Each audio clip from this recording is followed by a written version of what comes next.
Lincoln, Garfield, McKinley, and Kennedy are the four presidents who left office in a coffin. We know their names and exactly where they were when the bullet struck. However, those aren't the only ones who should have died. Some took bullets that missed by millimeters, while others caught diseases that wiped out entire families. These are the US presidents who cheated death. Before he was the father of his country, George Washington was a 22-year-old officer in the French and Indian War, and he had a strange talent, standing exactly where bullets were landing. July 1755, the Battle of Monongahela. British troops marched into an ambush, and Washington was caught right in the middle of it.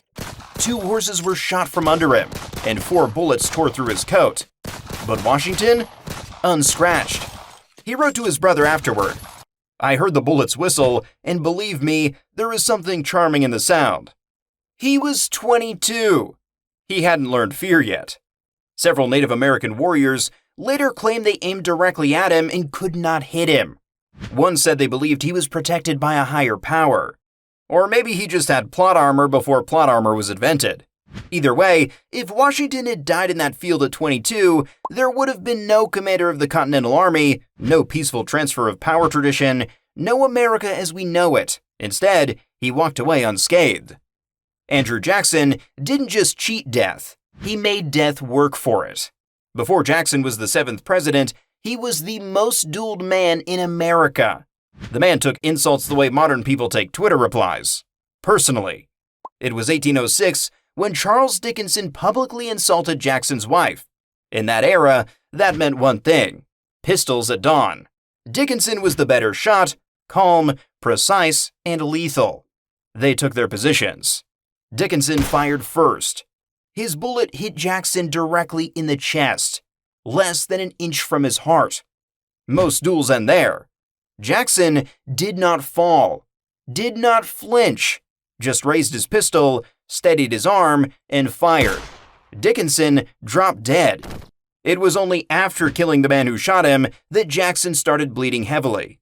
The bullet stayed lodged near his heart for the rest of his life. 40 years.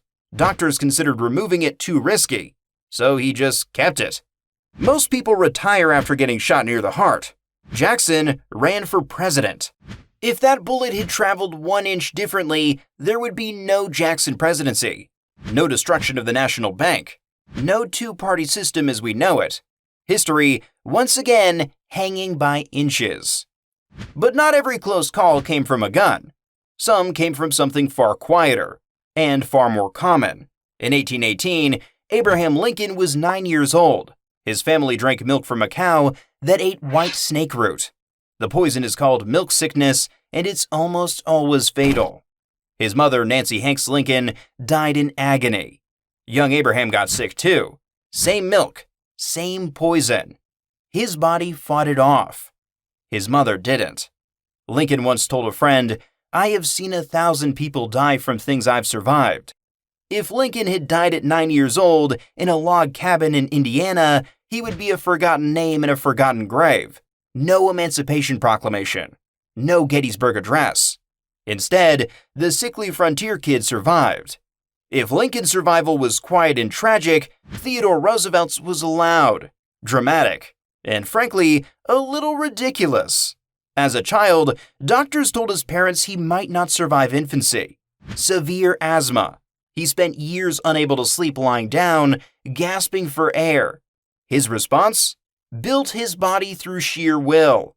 Became a boxer, a hunter, an explorer, a man who thought danger was just a suggestion. But the real moment came in 1912. Roosevelt was campaigning for president in Milwaukee. A man named John Schrank walked up and shot him in the chest. The bullet had to get through his folded 50-page speech first, then his eyeglasses case. That stack of paper slowed it down just enough. Roosevelt looked down at the blood on his shirt, assessed the situation, then delivered the entire speech for 90 minutes with a bullet lodged in his chest. He later admitted the speech saved his life, which means the longest campaign address in history also doubled as a bulletproof vest. If that speech had been shorter, if the paper stack had been thinner, the progressive era might have ended on a sidewalk in Milwaukee. Instead, it ended with applause. By the time these men reached the White House, they'd already beaten odds that would have killed most people. But surviving youth in duels and campaign rallies is one thing. Surviving the presidency itself? That's where things get even closer. January 30th, 1835, Andrew Jackson was leaving a funeral at the Capitol. A man named Richard Lawrence stepped forward, raised a pistol at point-blank range, and pulled the trigger. Click. Nothing. Lawrence pulled out a second pistol, also loaded. Fired again. Click. Nothing. 2 misfires in a row. The odds? About 1 in 125,000. Jackson's response? He didn't run. He didn't hide. He charged the attacker and started beating him with his cane until bystanders pulled Lawrence to the ground. Imagine trying to assassinate someone and instead getting assaulted by the 78-year-old you just tried to shoot. If either pistol had fired correctly, Jackson would have become the first assassinated president. American political history would have shifted decades earlier. Instead, he went back to work. Some people try to kill a presidency. We're just trying to grow a channel. Hit subscribe. It's less violent. February 15th, 1933. Franklin Roosevelt was president-elect. He was in Miami, giving a short speech from the back of an open car. Giuseppe Zangara, an unemployed bricklayer, fired a pistol at close range. He missed Roosevelt, but he hit 5 other people. Chicago Mayor Anton Cermak took a bullet to the lung. Roosevelt ordered his driver to stop. He pulled Cermak into the car and held him as they raced to the hospital. Cermak reportedly said, "I'm glad it was me instead of you." He died 2 weeks later. Roosevelt was inaugurated 1 month after the shooting.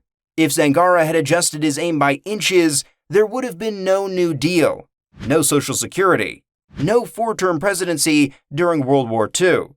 Instead, history pivoted because a gunman missed. November 1st, 1950. The White House was being renovated. Truman was living across the street at Blair House. 2 Puerto Rican nationalists decided to storm it. Gunfire erupted. For 40 seconds, Blair House became a war zone. 1 officer was killed instantly.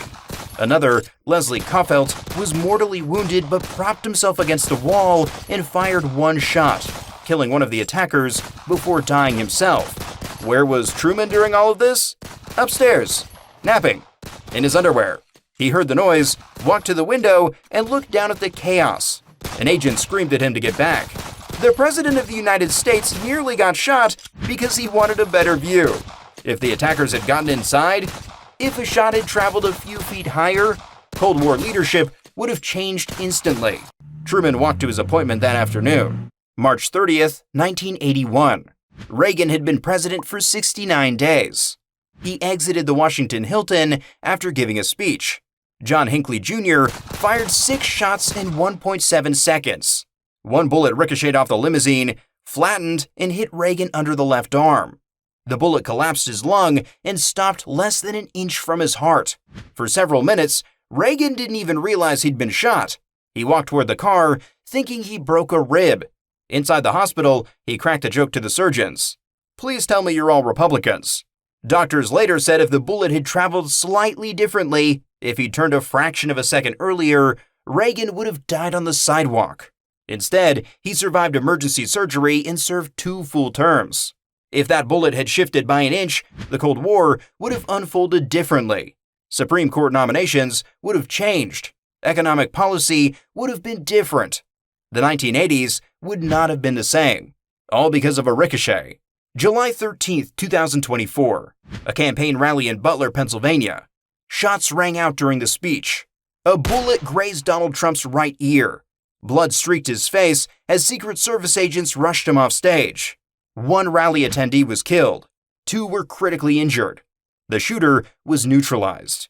Trump later stated he heard a whizzing sound and felt the bullet tear through the skin. The margin? Inches. A slight turn of the head. A subtle shift in angle. Any of it changes, and this would have been a very different story. First former president shot in 43 years. Survived by millimeters. Bullets are dramatic. They make headlines. But not every close call comes with gunfire. Some come in hospital rooms, behind closed doors, with doctors whispering. And sometimes The American public had absolutely no idea how close their president came to dying. In 1893, the country was in an economic panic. Banks were collapsing, markets were spiraling, and the president had cancer. Doctors discovered a malignant tumor in Grover Cleveland's upper jaw. It was aggressive. It had to come out. But if the public found out the president had cancer during a financial crisis, confidence could collapse even further. So Cleveland did what any calm, rational leader would do. He boarded a yacht. The ship slowly cruised along the East River while surgeons operated inside. They removed part of his upper jaw and palate. Bone was taken out. A rubber prosthetic was later fitted to hide the damage. The public was told he had a bad tooth removed. A tooth. The truth didn't come out until years after his death. If complications had arisen, if infection had set in, the country would have faced economic panic with a dying president. Instead, Cleveland returned to public view looking slightly thinner and acting completely normal. Sometimes cheating death looks less like heroism and more like really good public relations. The public saw youth, charm, energy. What they didn't see was the medical file. John F. Kennedy was sick for most of his life. Scarlet fever as a toddler nearly killed him. As a teenager, doctors suspected leukemia. Chronic back pain so severe, he underwent risky spinal surgery. After one operation, he developed a life-threatening infection and slipped into a coma. A priest was called. His family gathered. Then he woke up, and that was before the presidency. Kennedy had Addison's disease, adrenal insufficiency. Before modern treatment, it was often fatal. He required daily medication, steroids, hormone therapy, painkillers, antibiotics, sometimes all at once. During the Cuban Missile Crisis, the most dangerous 13 days of the Cold War, Kennedy was on a heavy cocktail of drugs to manage pain and hormone deficiency. One doctor later admitted it was remarkable he could function at all. The image of vitality was carefully maintained.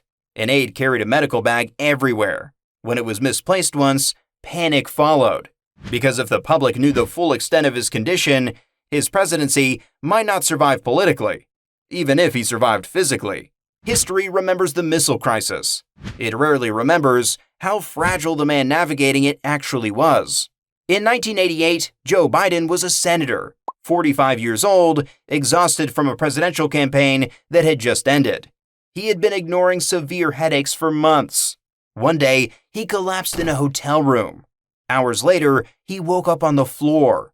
Doctors discovered a brain aneurysm, a ticking time bomb, inside his skull.